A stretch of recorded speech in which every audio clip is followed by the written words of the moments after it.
स्वाति मालीवाल जी की एक वीडियो सामने आई, मुख्यमंत्री आवास के ड्राइंग रूम की वीडियो सामने आई। उस वीडियो को पूरे देश ने देखा।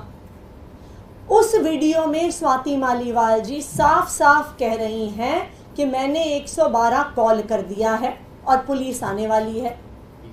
तो उनके अपने शब्दों से ये स्पष्ट है कि जिस समय का वो वीडियो है वो उस समय के बाद का है जहां पर वो क्लेम कर रही हैं कि उनके ऊपर हमला हुआ। लेकिन उस वीडियो को देखकर साफ साफ नजर आ रहा है कि स्वाति मालीवाल जी के ना कपड़े फटे हुए हैं, ना स्वाति मालीवाल जी दर्द से कराह रही हैं, ना स्वाति मालीवाल जी के सर पे चोट लगी हुई है। जो सारी बातें स्वाति मालीवाल जी ने अपनी शिकायत में कही हैं, जो स्वाति मालीवाल जी ने एफआईआर में दर्ज करवाई। अगर आप सब ने ये एफआईआर देखी है जो स्वाति मालीवाल जी ने फाइल करी है, उसमें वो ये कहती हैं कि मुझ पर इतना हमला हुआ कि मैं चल नहीं पा रही थी, कि मैं बेहोशी की हालत में थी, कि मैं बैठ गई, कि मैं लंगड़ा लंगड़ा के चल रही थी, मैं दर्द से कराह रही थी। ये सब स्वाति मालीवाल जी ने अपनी शिकायत में लिखा। लेकिन सीएम रेजिडेंस का गेट का सीसीटीवी का फुटेज ये साफ साफ दिखाता है कि स्वाति मालीवाल जी आराम से, तेज स्पीड से, बिना किसी परेशानी के चल के हाई स्पीड पर बाहर जा रही हैं। बाहर जाके भी वो पुलिस की एक महिला कर्मी को धक्का देती हैं, पुलिस वालों को हड़का रही हैं, अपनी उंगली दिखा रही हैं, ये दिख रहा है कि उन्हें डांट रही हैं। कहीं पर भी स्वाति मालीवाल जी के कपड़े नहीं फटे हुए, कहीं पर भी उनको सिर पर चोट नहीं लगी हुई है। दूर दूर तक वो लंगड़ा कर नहीं चल रही हैं।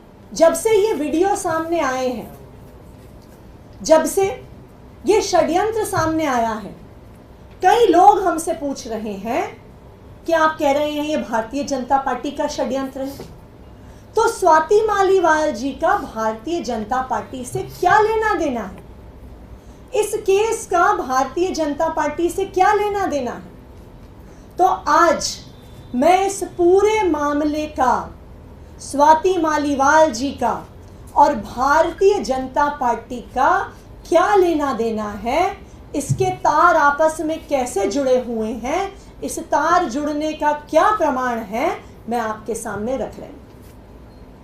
नंबर 1, आप सब जानते हैं कि ये भारतीय जनता पार्टी का फॉर्मूला है, एक स्टैंडर्ड ऑपरेटिंग प्रोसीजर है कि वो विपक्ष के नेताओं पर ईडी के केस करते हैं, सीबीआई के केस करते हैं, पुलिस के केस करते हैं, इकोनॉमिक ऑफेंसेस विंग के केस करते हैं, एंटी करप्शन ब्यूरो के केस करते हैं, और उस केस के आधार पर धमकियां देकर, स्क्रू टाइट करके उन नेताओं को या तो ब्लैकमेल करते हैं या भारतीय जनता पार्टी में लेके आते हैं। हमने देखा है कि विपक्ष के ऐसे नेताओं की लाइन है जो भारतीय जनता पार्टी में गए हैं, चाहे वो हेमंत बिस्व शर्मा हो, चाहे वो प्रफुल्ल पटेल हो, चाहे वो अजीत पवार हो, जिनके ऊपर केस हुए, जिनका स्क्रू टाइट किया गया और फिर वो भारतीय जनता पार्टी में गए।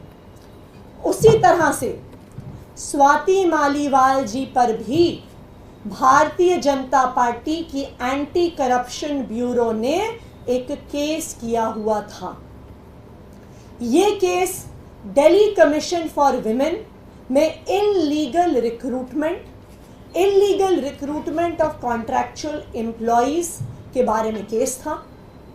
ये केस कई सालों से चल रहा है, इसमें एफआईआर हो गई है, इसमें चार्जशीट हो गई है, और अब इस केस में सजा का, कन्विक्शन का समय पास आ रहा है।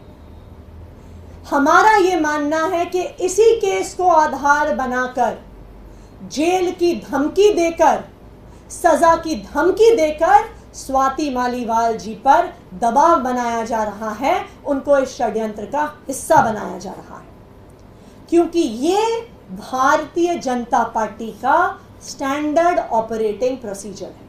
Number 1। Number 2, Bharatiya Janata party का इन्वॉल्वमेंट कैसे दिख रहा है, उनकी पूरी मशीनरी MHA से दिल्ली पुलिस तक कैसे काम कर रही है, उसका दूसरा प्रमाण कल 30 हजारी कोर्ट के सामने आया।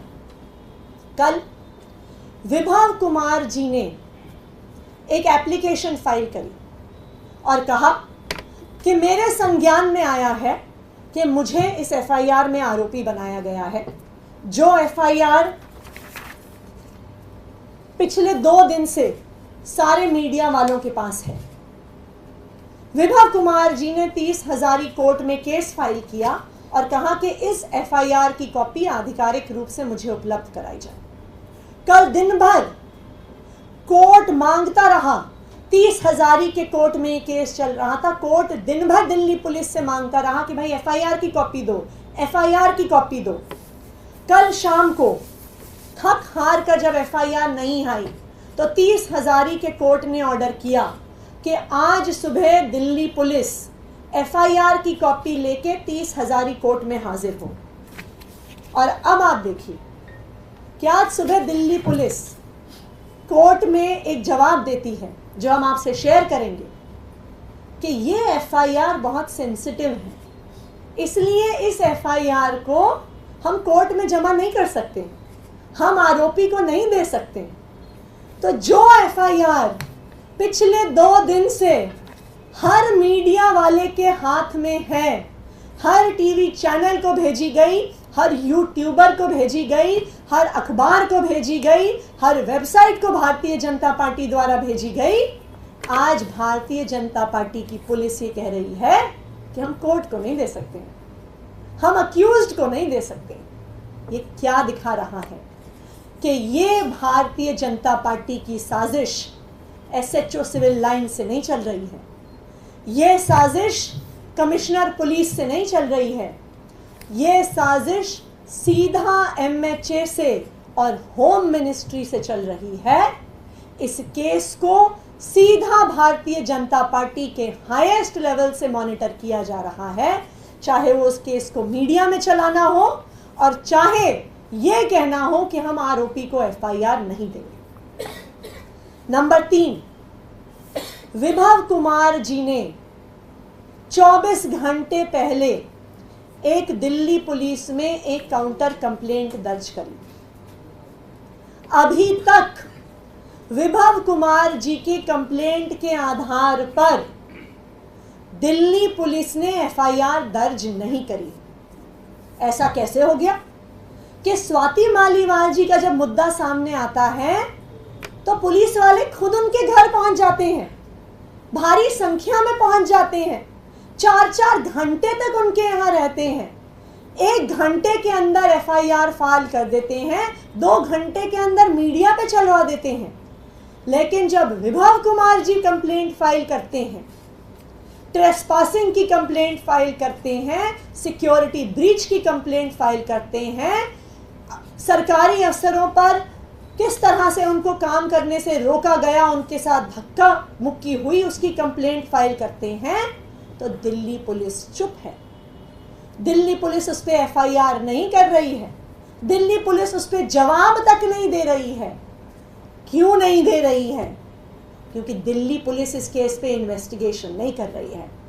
दिल्ली पुलिस सिर्फ और सिर्फ भारतीय जनता पार्टी का एक हथियार बनकर चुनाव से पहले अरविंद केजरीवाल जी पर हमला कर रही है। ये है इस पूरे केस की सच्चाई। हमसे जुड़े रहने के लिए हमारे YouTube चैनल को सब्सक्राइब करें और नई वीडियो की नोटिफिकेशन के लिए बेल आइकॉन को दबाएं।